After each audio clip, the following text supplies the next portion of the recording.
Now, Krampus has become increasingly popular, certainly in America and also here in the UK, but he has a long-standing tradition in certain parts of Europe. Krampus is essentially a Christmas demon. The ghastly figure of Krampus likely has his origins in pre-Christian Alpine traditions. By the 17th century, countries of the former Habsburg Empire had incorporated Krampus into Christian winter celebrations by pairing Krampus with St. Nicholas. Krampus is one of the companions of St. Nicholas in several regions, including Austria, Bavaria, Croatia, the Czech Republic, Hungary, northern Italy, including South Tyrol, where, of course, Ötzi the Iceman comes from, so maybe they know each other. And the province of Trento, Slovakia, and Slovenia. Krampus is a terrifying, devilish character with long horns and a goatee beard, much like common portrayals of Satan. He is often depicted holding a bundle of sticks, which he uses to beat little girls and boys who've been naughty. Yet you will often see him appearing on Christmas cards, Christmas decorations, and seasonal chocolate treats. Now, Krampus may be a Christmas demon, a Christmas monster, but for many he is inextricably connected with Santa Claus, Saint Nicholas, and in that sense he represents the mirror of the expectation that children might have of Santa. He, in that sense, fulfills the you better watch out side of Christmas. His origins are unclear. It is suggested that originally Krampus was a pagan deity. Some even think he might have been a god of witches, others that he was the son of Hel, the daughter of Loki in Norse mythology.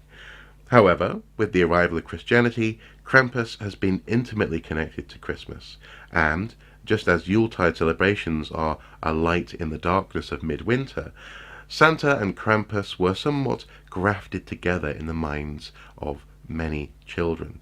Since the 17th century, the two have been linked in a sort of Christmassy symbiosis. This association, this relationship, this friendship even between St. Nicholas and Krampus has deep implications for how people think of and celebrate Christmas and this time of year.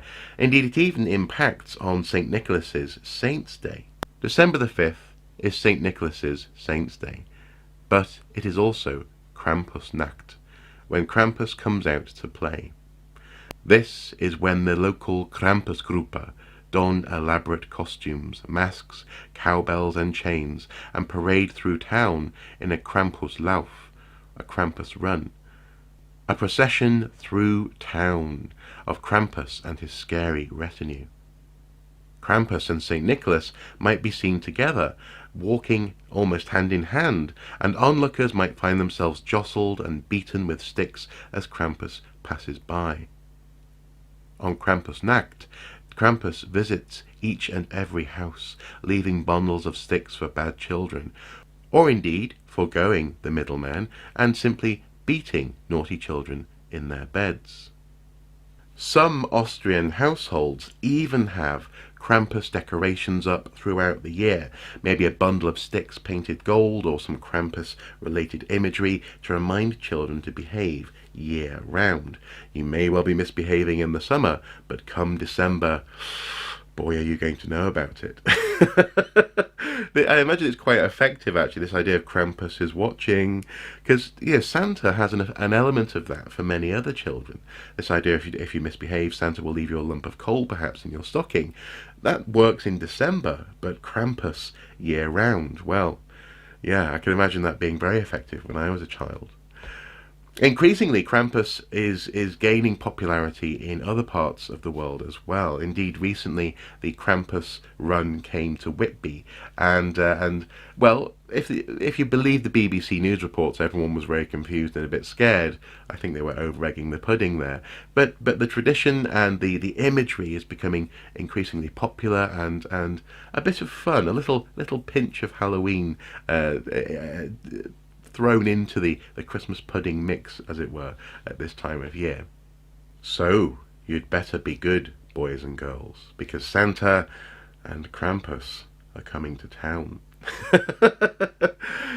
In all seriousness, the figure of Krampus is a fascinating one, and historians and anthropologists are still unravelling exactly what his origins are, and in that sense I find it fascinating that this is a method by which truly ancient ideas have survived into modern times. People bring that which terrifies them, that which they love, and that which they hold dear along for the ride, no matter what new traditions turn up in their town or valley, and Krampus is an example of this. I find it fascinating, and hopefully you guys have as well.